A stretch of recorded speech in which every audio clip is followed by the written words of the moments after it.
Ladies, if you're looking to get started at golf, but you felt some sense of anxiety or worry or concern about it, we'd love to hear from Allison, because maybe you're not the only one. Maybe there's a lot more ladies that feel like you do. So Miss Allison, we thank you for joining us here today. Of course. And I'd be curious, you're pretty new to golf, and that's awesome. So congratulations on getting started. As you've been getting started, what's one or two things that worry you the most or concern you the most? Yeah, I think confidence is a big thing, along with just golf being so overwhelming and all the different tips and, different videos you can watch. I think it's just sometimes a very overwhelming sport, and, confidence plays a big key into that. Getting on the first tee, you don't want to mess up on your first tee shot. So I think that's the biggest thing. So definitely a lot to consider, somewhat of overwhelming. There's a lot to learn or know. And then the fear maybe of being on the first tee in front of other folks and maybe messing up or embarrassment, what have you. So it's very, very normal. Is there anything else that would concern you or something that you would like to get out of a golf lesson experience? Yeah, I think getting out of a golf lesson would be confidence in my shots before I take them. I think that's my biggest struggle right now. Okay. Feeling confident when I step up to the ball. So confidence, just a belief that you can and that you're capable. So when you go on the first tee, that you can do it and you're in the game with everybody else. Right. Very good. So we're going to show you at home how we can simplify this process here at B Golf. So we definitely got to get rid of the overwhelm, because we can't play and mostly have fun like that. Right. And then you're going to have to see that you can do it. So confidence is the name of the game. You have to find out that you can. So you're going to get to hang out with Ben, and he's going to walk you through a couple of things so we can show you at home how we can take this anxiety and overwhelm and turn it into clarity and comfort and confidence. Yeah? Yeah. Sounds good. We thank you for joining us here. So thank you so much for sharing with everybody how you've been feeling. What's up, Allison? How are you, Ben? I'm good. How are you? Good.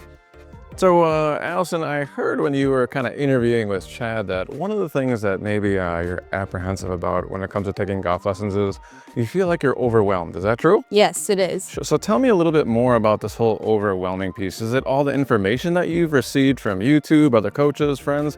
Like, where does the overwhelming part come from? Yeah, when I started out in golf, it kind of felt, easy at first. And then you started getting to, well, your swing isn't good this way, you're slicing the ball, and then you have 10 different people telling you all different things. So I think it could be just an overload of information at times. Yeah, most definitely. And you are constantly drinking from it, right? So it's like you're drinking from a fire hose at that moment in time, and you're overwhelmed and confused. And what does that typically do to your performance?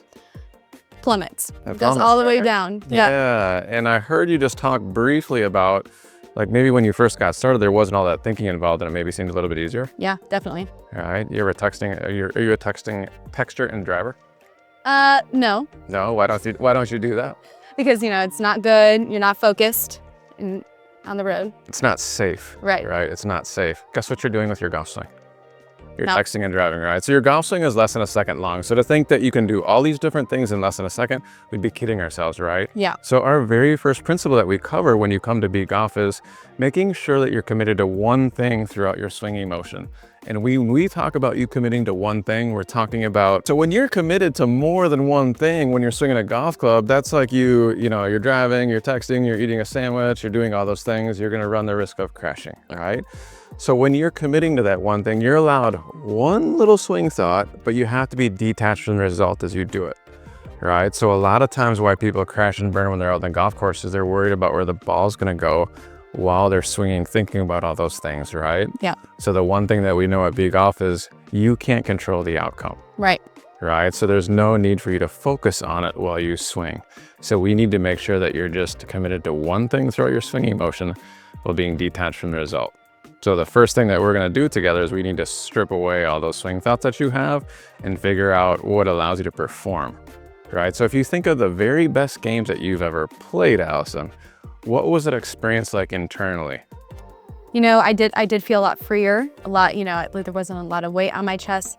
Playing with people who maybe were closer to my level, I think that, that let me let loose a little bit. Once I play with people that are higher than me or are better than me, that's when I start getting tense and I start thinking about my thoughts. So what I heard there is when you swing freely, you hit it pretty well. Is that true? Yes. Have you ever just made that the goal when you're playing? Try to. Right? Yeah. So one of the things that you would want to start doing is, instead of making the goal like I need to hit the shot perfectly down the middle of the fairway, what if the goal is on something that's under your control, that being more free when you're out there? Yeah. Right? So the goal of the motion is to be free, not to be perfect, and not to break up your swing into bits and pieces. Okay. Right? That's what we're not trying to do. So your very first job when you go to play golf would be define success differently. What if you define success by how freely you swung out on the golf course? You already told me that you hit it well when you swing freely. Is that true? Yes, it is. So would it be fair to say that you just need to start doing the things that allow you to perform? Yep, All right. So being free would be one of those things. Is that true? definitely. Very good. The next place that we could go, let's say the free swinging motion isn't really working out that well, is how to problem solve. So when it comes from to a golf swing standpoint, there's really only 4 variables that you have to be good at in order to play the game at the highest level. So we call it divot control, center face contact, club face, and club path. But if you just want to hit it more solid, Allison, you just need to hit the ground in the appropriate place and hit the middle of the club face. And how you do that is very personal to you. So the cool thing about B-Golf is you don't even need YouTube videos. You just need you. So we design an environment that allows you to figure out what allows Allison to perform at her very best, not what allows other players to perform at their best. So everything that we do here is going to be very personal to who you are. Awesome. What other questions do you have about maybe the B-Golf coaching process? I'm ready to get started. I'm excited to fix my golf swing and better my game for the summer. I love it. So for those of you who are interested, we have beginner ladies courses that are always starting at B-Golf. So if you're looking for more information on how to get started as a beginner female, you can go to bgolfcoaching.com. Thanks for your time.